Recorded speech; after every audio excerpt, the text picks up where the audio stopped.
사랑하는 통독의 성도 여러분, 오늘 이렇게 말씀으로 만나게 된 것에 깊은 감사를 드리고, 말씀을 통해서 우리가 하나님께서 우리 가운데 가지고 계신 생각과 뜻을 깨닫는 시간이 될 수 있기를 바라겠습니다. 오늘은 신명기 19장의 말씀이고요. 신명기 19장은 전쟁법에 관한 말씀을 기록하고 있습니다. 전쟁법의 기록의 핵심은 승리의 길을 말씀하고 계신 거예요. 승리의 길. 어떻게 하면 승리할 수 있을 것인가? 승리하는 것에 대한 비결, 승리하는 방법에 대해서 말씀하고 있는 것을 볼 수가 있죠. 자, 말씀으로 함께 들어가서 단락단락을 나누고 함께 살펴보도록 하겠습니다. 첫 번째 단락입니다. 1에서 9절입니다. 1에서 9절, 1에서 9절. 전쟁에 나가기 전입니다. 전쟁에 나가기 전. 자, 본 단락에서는 하나님께서 전쟁에 나가기 전에 해야 될 준비에 대해서 말씀하고 있어요. 핵심은 적군의 수를 보고 두려워하지 말라. 그러니까 두려움에 대한 말씀을 하고 있어요. 두려움. 두려움에 대한 이야기를 하고 있습니다. 가장 먼저는 숫자를 보고 두려워하지 말라고 말씀하고 있는데요. 전쟁에서 숫자는 굉장히 중요하죠.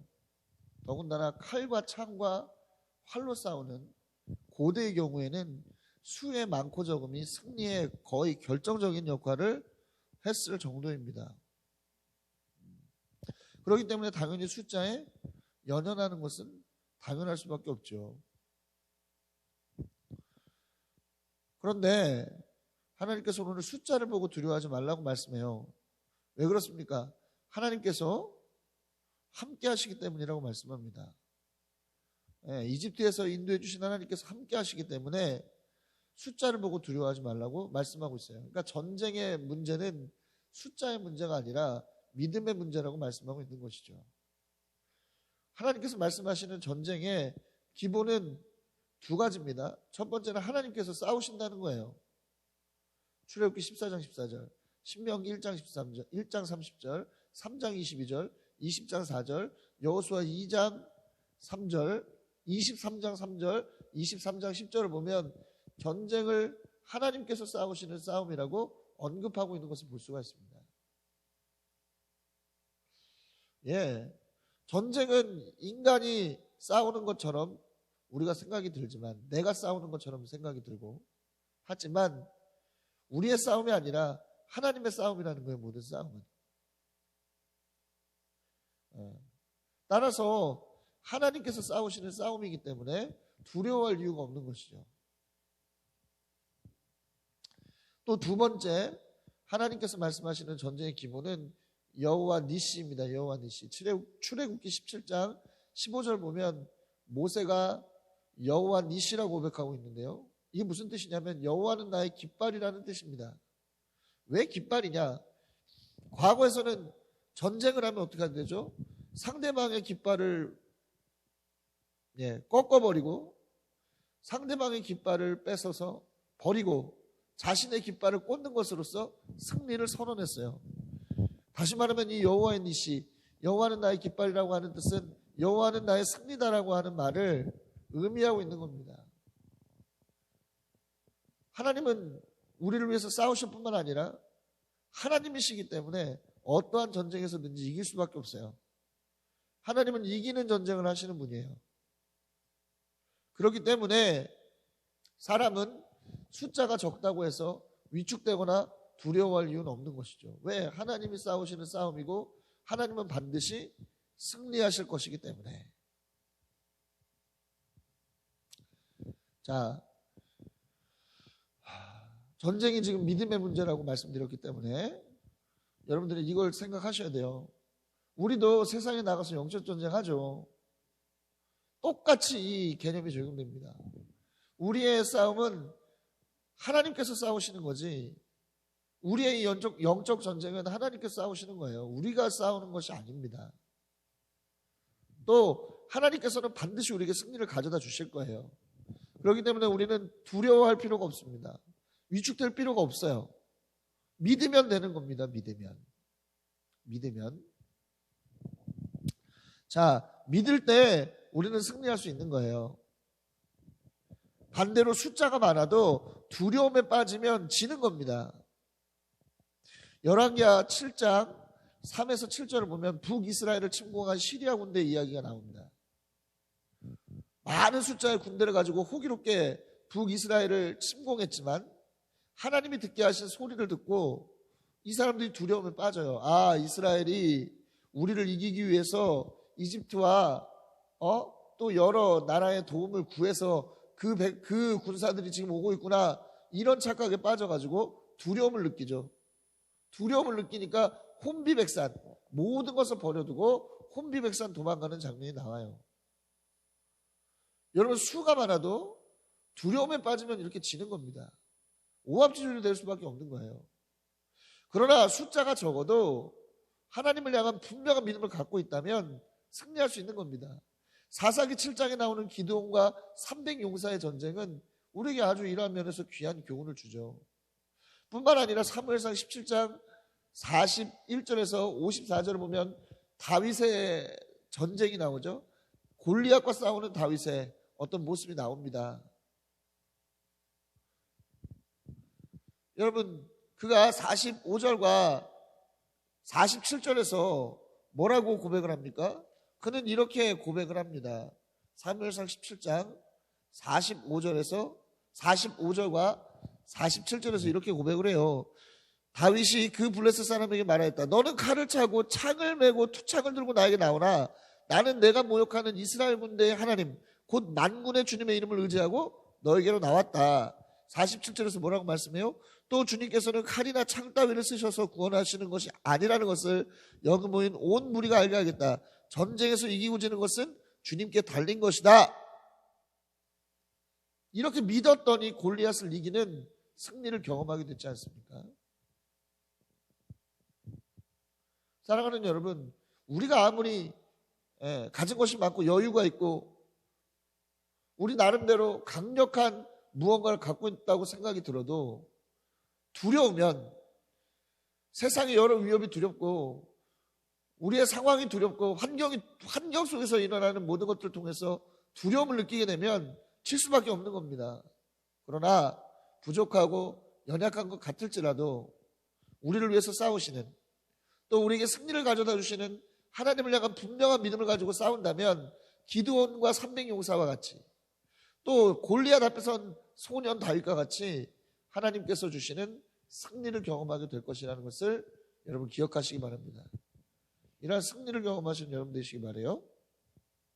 자, 제사장이 나와서 이스라엘 군사를 격려하는 것은요, 바로 이거를 하는 거예요. 하나님과 함께 하심에 대한, 하나님의 함께 하심에 대한 믿음을 불어넣어 주는 것을 하는 거죠.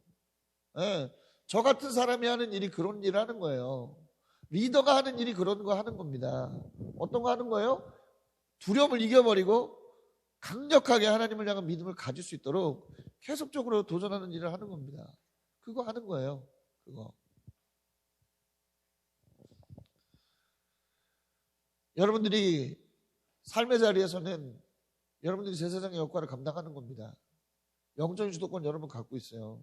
여러분 뭘 하셔야 됩니까?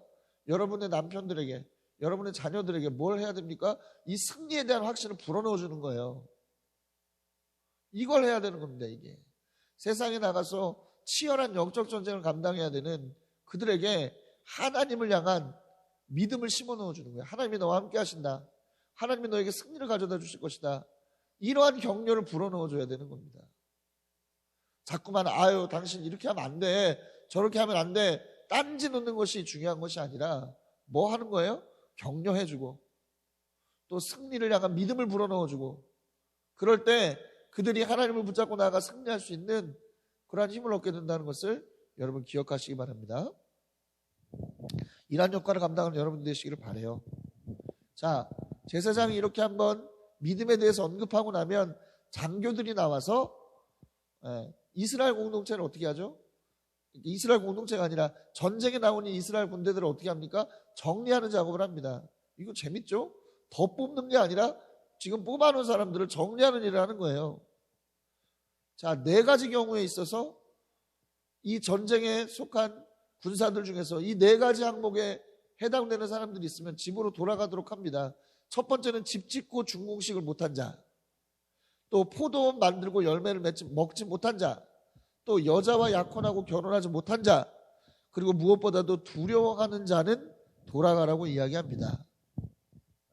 일단 먼저 이 두려워하는 자 먼저 살펴볼게요. 두려워하는 자가 돌아가야 되는 이유는 한 가지입니다. 다른 사람의 사기도 떨어뜨리기 때문이에요. 전쟁은 사기의 게임입니다. 사기가 오르면 어떤 전쟁에서도 승리할 수 있지만 사기가 떨어지면 이거는 전쟁 해보나 마나 지는 겁니다. 한 사람이 두려워하면 한 사람으로 끝나는 것이 아니라 자꾸 두려움을 전염시켜요. 어떤 걸로 전염시키죠? 자꾸 부정적인 이야기. 믿음이 중요한데 자꾸 믿음을 깨는 얘기를 해요. 정말 될까? 되겠어? 정말 하나님 싸우시는 거야? 이렇쿵 저렇쿵 계속 두려움을 만들어내고 믿음을 깨는 일들을 하는 거예요. 이런 사람은 있는 것보다 없는 게 낫습니다. 예. 이는 믿음이 없는 거기 때문에, 승리에 대한 믿음이 혁혁히 부족한 자이기 때문에 정리하는 게 나아요. 예. 공동체에서도 마찬가지입니다. 자꾸 공동체에서 성도들의 사기를 떨어뜨리고 함께하는 동역자들의 사기를 떨어뜨리는 사람은 공동체에 영적인 전쟁이 필요 없는 사람들이에요. 근데 자꾸 사람들은 그러죠. 달래서 가야 된다. 달래서 가야 된다. 달래서 가야 된다. 그게 사랑이다. 아니에요, 여러분. 그건 사랑이 아니야.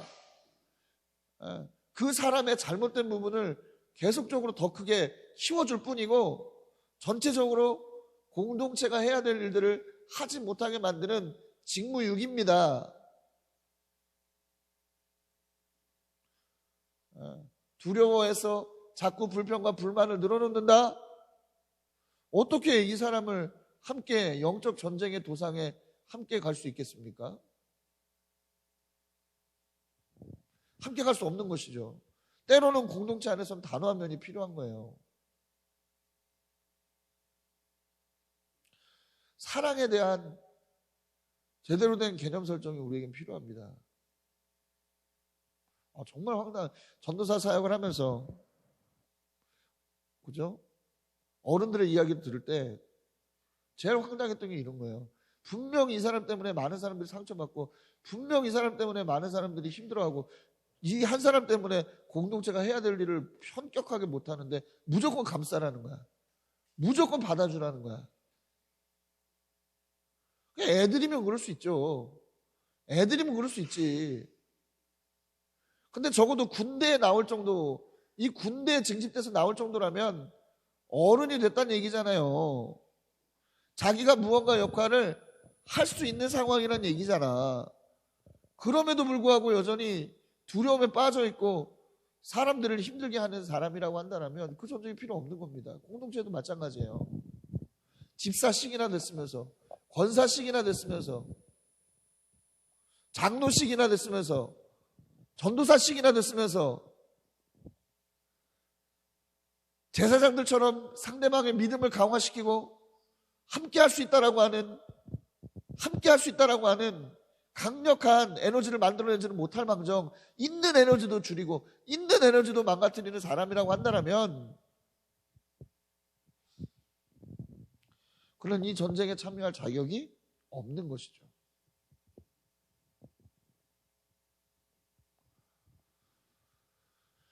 명확한 기준을 갖는 우리가 돼야 됩니다. 공동체는 명확한 기준이 없으면 사람에게 끌려가다 망해요. 하나님께 끌려가야 되는데 사람에게 끌려가다 망합니다. 명확한 기준이 없으면.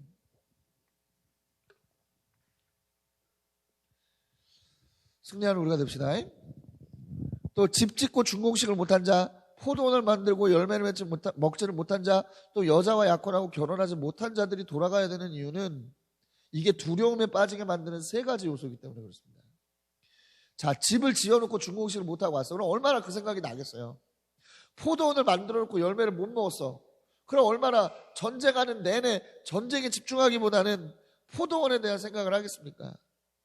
또 여자와 약혼하고 결혼을 못했어? 이건 뭐 더 하겠죠. 그렇죠? 더 하겠죠, 이것은.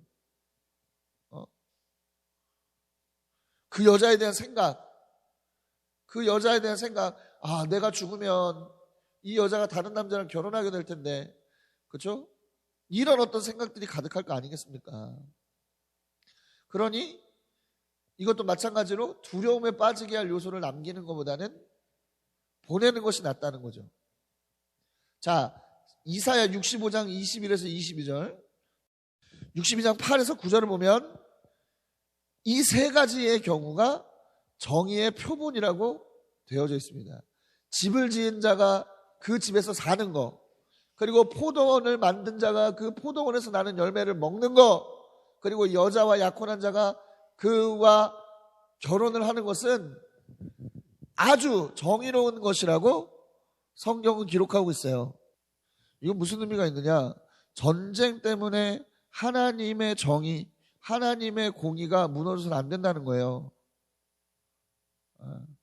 다시 말하면 전쟁에서 이기는 것보다 더 중요한 것은 아니지. 전쟁에서는 반드시 이들이 없어도 승리할 테니까 하나님의 공의, 하나님의 정의가 세워지는 것이 무너져서는 안 된다는 것을 말씀하고 있는 것이죠. 예. 하나님께서는 전쟁의 기본은 다시 말씀드립니다만 하나님께서 싸우시는 것으로 믿는 것이고 또 승리에 대한 분명한 믿음을 갖는 것입니다. 자, 우리는 공동체와 개인이 이 비전을 향해서 나아가려면 이러한 믿음이 준비되어져야 되는 거예요. 확신이 없으면, 믿음이 없으면 할 수 없는 겁니다. 하나님께서 하시는 일이다라고 하는 확신이 없는데 어떻게 무엇을 할 수 있겠습니까? 또 하나님께서 승리를 주실 것이다라고 하는 그런 믿음이 없으면 우리가 무엇을 할 수 있겠어요? 분명 그건 할 수 없는 것이죠. 자, 그러면 어떻게 이것을 준비할 수 있느냐? 사사기 6장을 참고하면 됩니다. 기드온이 좋은 모델을 보여줬어요.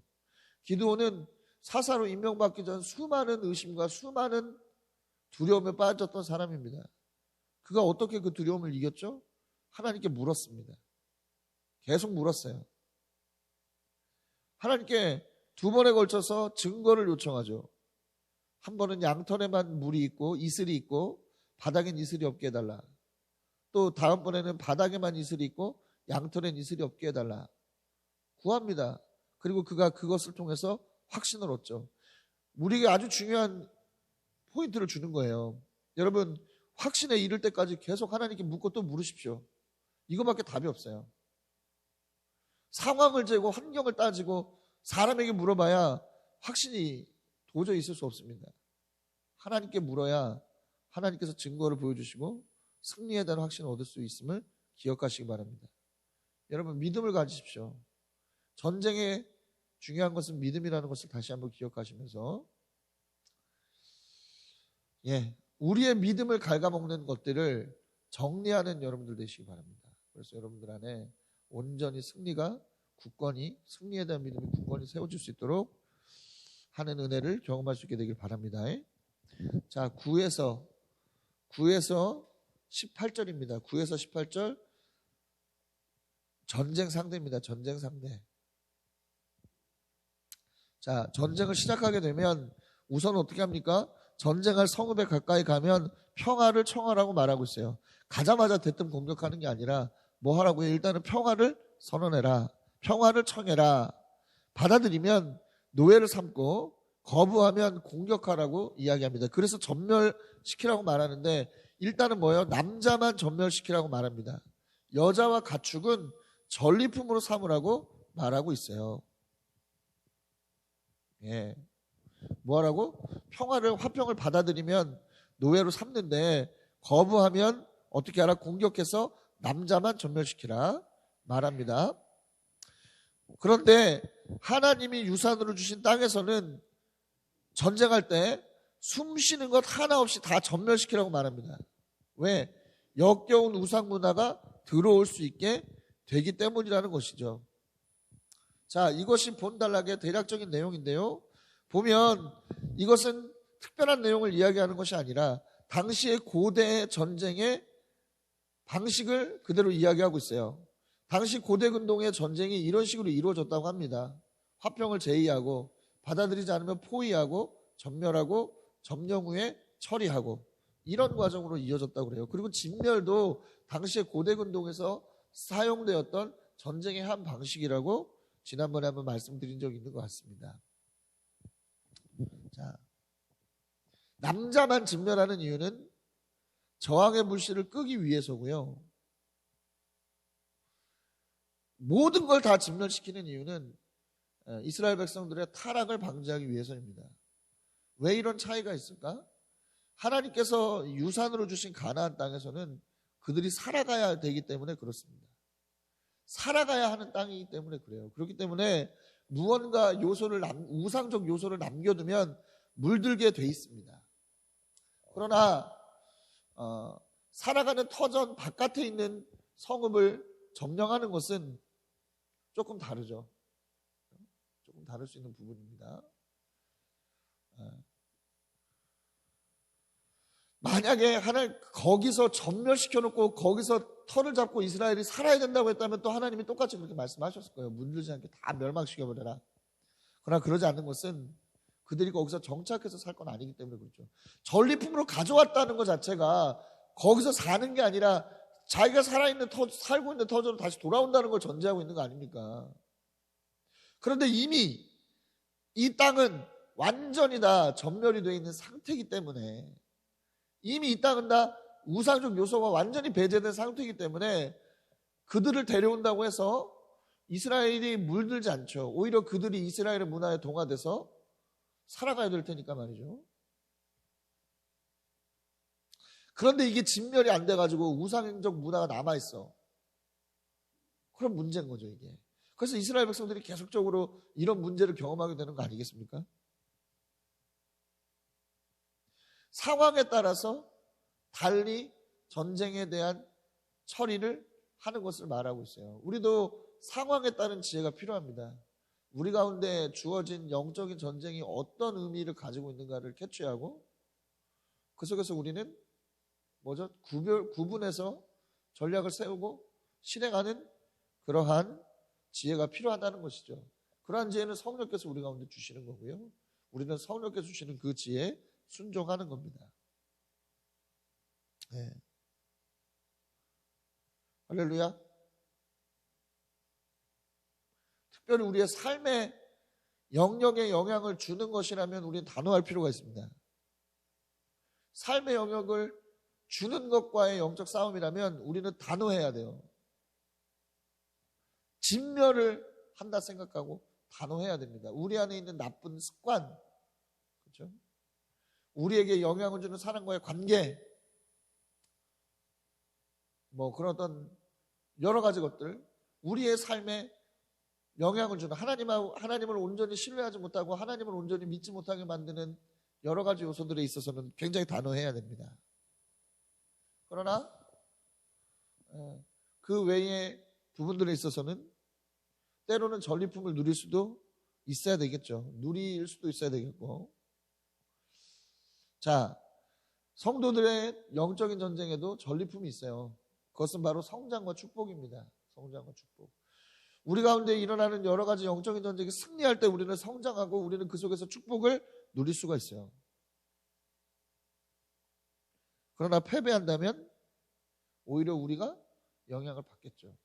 근데 중요한 것은 아시겠지만 전쟁을 처리하는 방향까지 쭉 읽어봤는데 아시겠지만 패배를 전제하지 않는다는 거예요. 하나도. 패배할 것이라는 것을 전제하지 않습니다. 오늘 기록은. 패배했을 땐 어떻게 해라 얘기하지 않잖아요. 철저하게 승리를 전제로 해서 말씀하고 있어요. 왜? 하나님의 전쟁이니까. 하나님은 반드시 승리하는 분이시니까. 이스라엘의 전쟁은 승리하는 전쟁일 수밖에 없는 거예요. 굳건한 믿음이 있어야 된다는 겁니다. 그래서